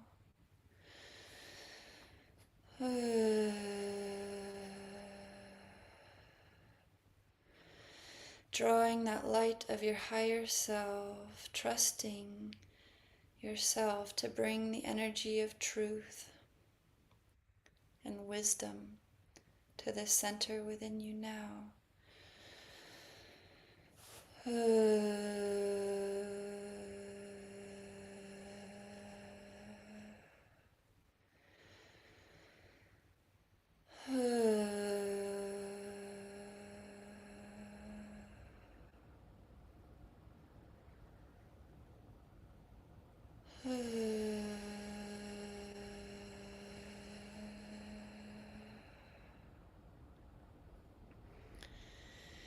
And I invite you to attune to the fullness and wholeness of your being. And notice if you can perceive a subtle shift. Trust your experience, trust the wisdom within you. Oftentimes these layers of emotions, they can surface in layers at a time.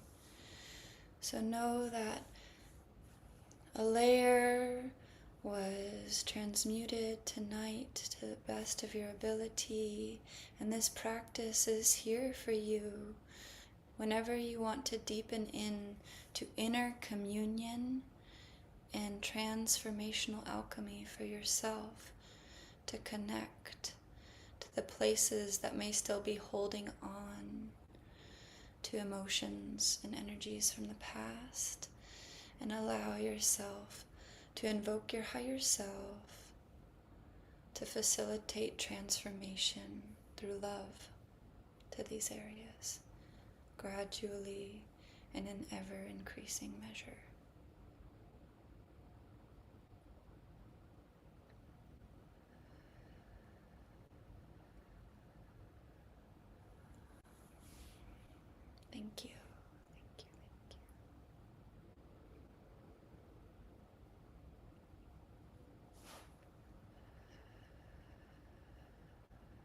Thank you, Amy.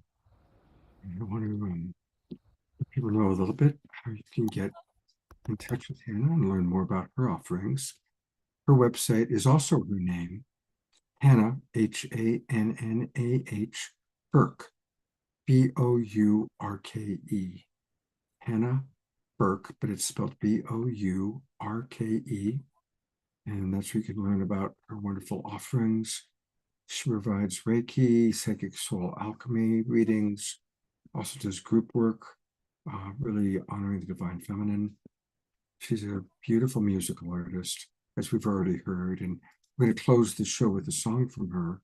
But before we do that, I want to make a couple more announcements. I want to let people know how you can get a hold of Veronica. I'll bring her up as well. And Veronica's website is theshamefreezone.com. And she has a lot on her website. You can learn about her services and what's the free gift that you have here, Veronica? It's called the Exquisite Partnership Formula. It's meant for relationships, particularly couples, but I work with poly people too, so it really doesn't matter how you partner. Um, how to take the perfect time out. A game that my partner John and I developed called Show Me Your Movie, which is to build compassion and listening skills, and a boundary exercise on how to say no to your partner in a way that invites more connection instead of less connection. Beautiful. So go to the shamefreezone.com, click get it free here. And I also see you have a relationship IQ test. Yes, I do. As a love coach, I'm going to take that and hopefully I'll do well with it. I'm sure you will, Scott. Oh, thank you so much, Veronica. Thank you, Ashley, for being with us. Before we close, Scott, can I just say both to Hannah and Ashley, I received great healing from both of you tonight. It was impressive. I was just vibrating, and I'm so grateful to both of you. Thank you. Sharing that deep, immense gratitude for what was brought forth from both of you tonight. It was medicine. Thank you, Scott, for bringing this group together. I'm deeply touched. All three of you are just such earth angels. Thank you for and Thank it's you. not easy for an earth angel to be on this dense vibration. So It's a I wild appreciate ride. all that you've gone through. Yeah. What, Ashley? It's a wild ride down here. Yes, for An sure. experience. And I mean, everything you both shared. Veronica, your shares were amazing. Hannah, even when you first got on the call, I knew what you were tuned into. Thank you for sharing that with us. And Scott, I mean, he's the glue. Yeah. Okay. Actually, One more here's the thing. glue right here. This is and there is the glue. Yes. Since you were Yes. talking about animals, Veronica, Yes. God spelt backwards. absolutely. She's Oh, my teacher of do love. you notice we're all wearing black?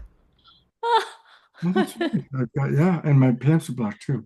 Well, speaking of The synchronicity, balance. Ashley, on the way over here, on the drive over here, I was in conversation with the other side because my partner just recently passed and we've been talking a lot.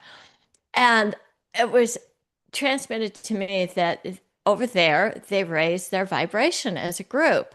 And I was like, wow, I wonder how that is. And then you said, we're going to raise our vibration as a group.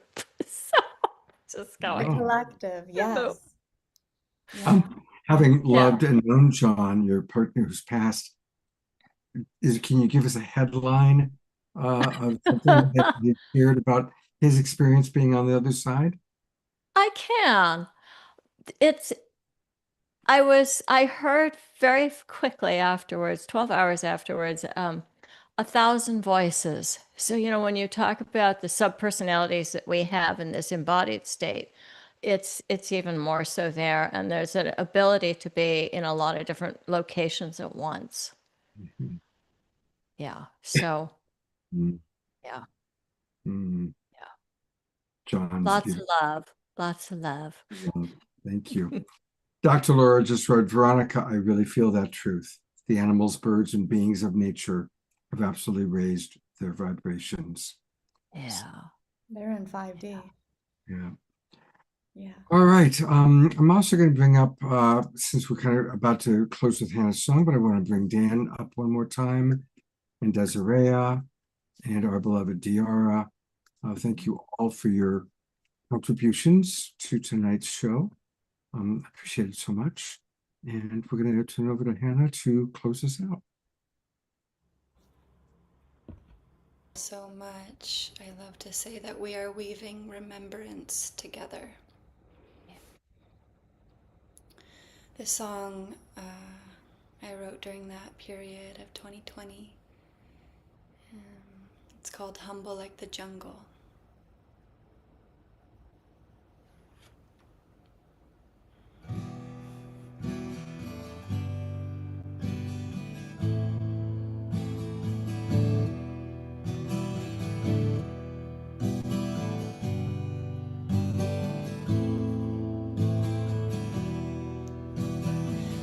Holy Ghost, I'll make you proud.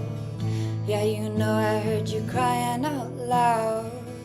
I was born in the belly of the beast, in the middle of the night, in the temple of defeat. Yeah, I am here 'cause you called my name.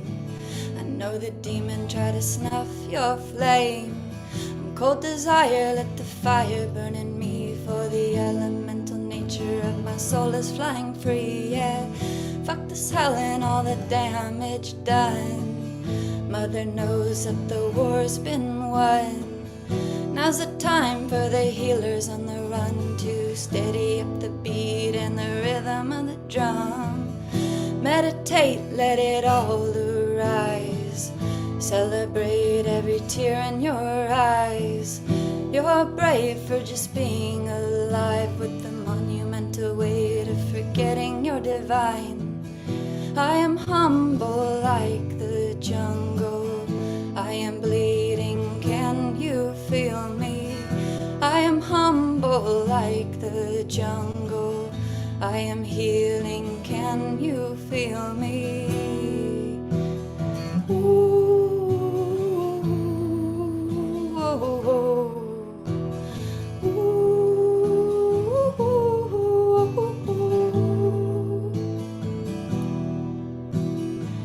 When you remember that you chose your life, there's no need for you to run and hide. I'm sick and tired of the shame and deceit and the fear of never knowing when the mission is complete. Yeah, there's a presence trying to steal your mind. Air your shadows out into the light. Choose to love and you will heal in time, or let the fear of the unknown consume to swallow your life. I am humble like the jungle. I am bleeding, can you feel me? I am humble like the jungle. I am healing, can you feel me? Ooh, ooh, ooh.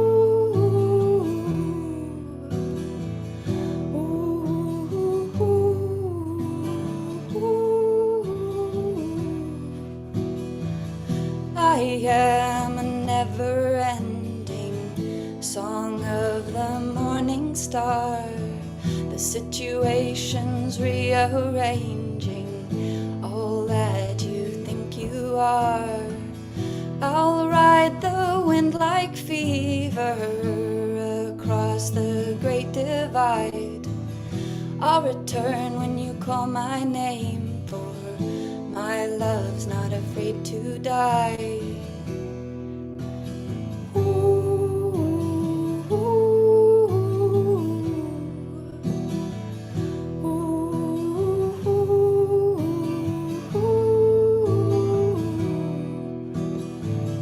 I am humble like the jungle. I am bleeding, can you feel me? I am humble like the jungle. I am healing, can you feel me? I am humble like the jungle. I am healing, can you feel me? I am humble like the jungle. I am healing, can you feel me? Oh, ooh, ooh, ooh, ooh, ooh.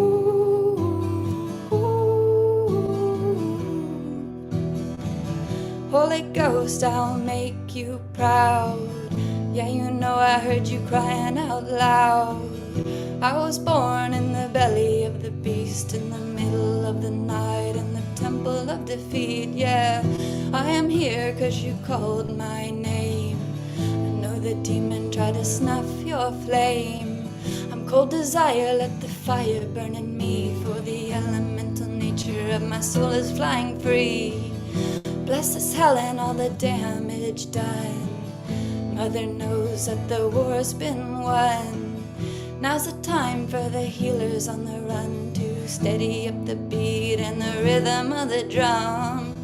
Meditate, let it all arise. Celebrate every tear in your eyes. You're brave for just being alive, with the monumental weight of forgetting you're divine. Yeah, I am humble like the jungle. I am bleeding, can you feel me? I am humble like the jungle. I am healing, can you feel me?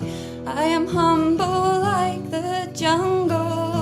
I am bleeding, can you feel me? I am humble like the jungle. I am healing, can you feel me? Ooh, ooh, ooh, ooh, ooh, ooh, ooh. Hi, hi, hi, hi, hi. Ooh, ooh, ooh, ooh, ooh. Hi, hi, hi, hi, hi.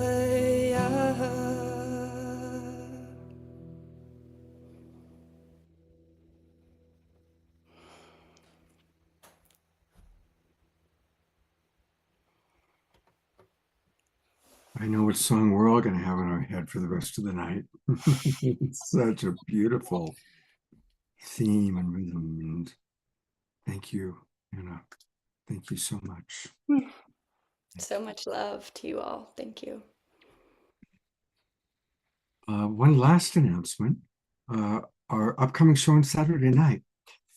So how many of you have been tracking what's happening with the 3-eye atlas? Is it a comet? Is it extraterrestrial? Is it a sign from the heavens? And also the Boogosphere. How many of you know about the Boogosphere, this incredible object that has been found and is being studied and that is clearly quite unique?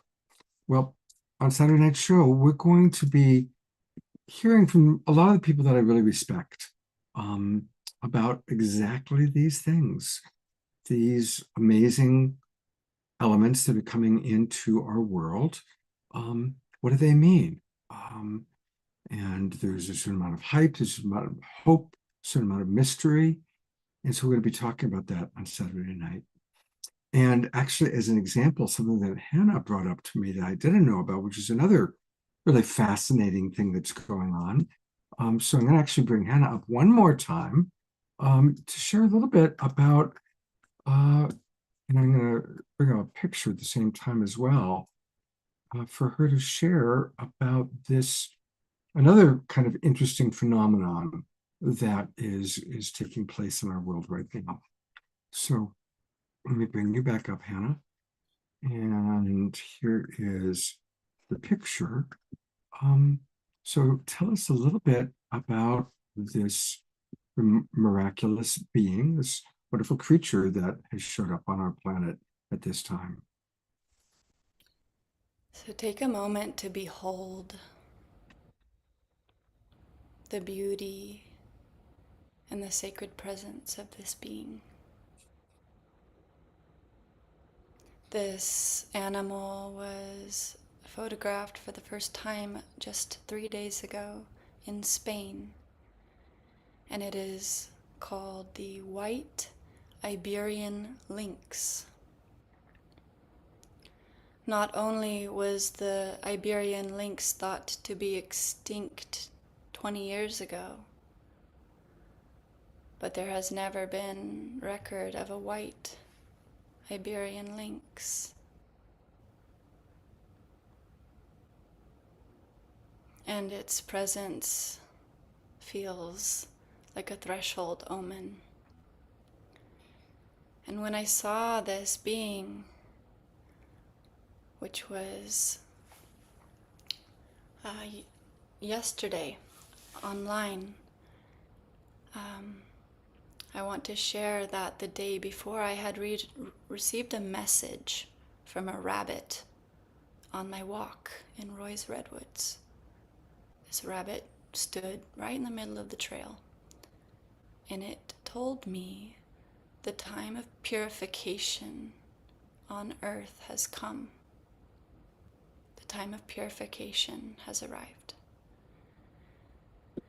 And I want to just share one more connection with you all tonight, because in that very pivotal year of 2020, and I know we're sensitive to timing, but I am feeling to bring that forth, Scott, to read this prophecy. Take your time. We're in no rush. Thank you. During 2020, when the whole globe went into lockdown, I went out into nature. And every day for 6 months during the global lockdown, I saw a full rainbow around the sun. Wow. A full rainbow around the sun. And this rainbow spoke to me, sharing, do not go into the fear that the human collective is experiencing. There is greater harmony unfolding in the higher planes. Trust, trust. And it was a huge practice to stay in that state of trust. This was a big period of initiation for me personally, as I know many other light workers. But I couldn't think of a more positive omen. A rainbow around the sun. It was so beautiful, and I looked it up online. What is this rainbow around the sun? And I encountered the whirling rainbow prophecy, which I'm going to read for you tonight, because it speaks to this white Iberian lynx from my perspective. I want to honor the cultural sensitivity of this prophecy. There are said to be different rainbow prophecies in different First Nations traditions, including the Cree and the Hopi and the Navajo. And this one, there's some inconclusive evidence of where it came from, if it is originated in those, or if there were two Christian men in the 60s. So I say this to just account for the fact that I don't know the full story, but what I know is this prophecy spoke to me when I was seeing these rainbows around the sun, which I continue to see in auspicious moments of my life. I'm going to read it to you now. There will come a day when people of all races, colors, and creeds will put aside their differences.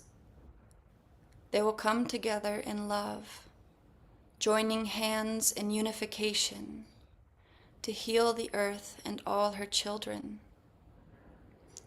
They will move over the earth like a great whirling rainbow, bringing peace, understanding, and healing everywhere they go.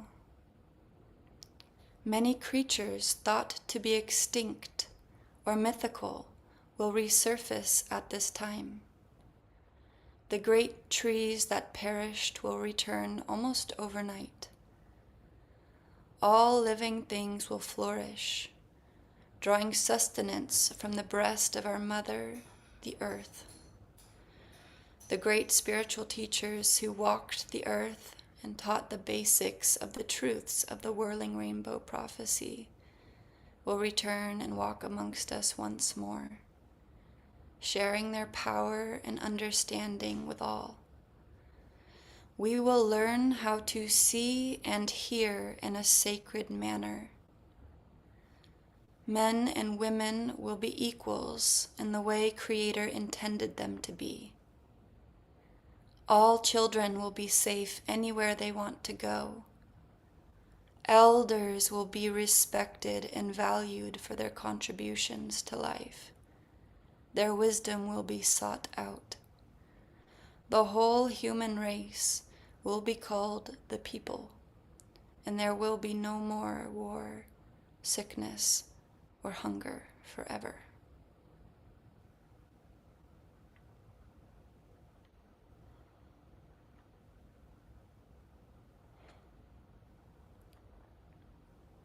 We are living in an That age of vision. prophecy.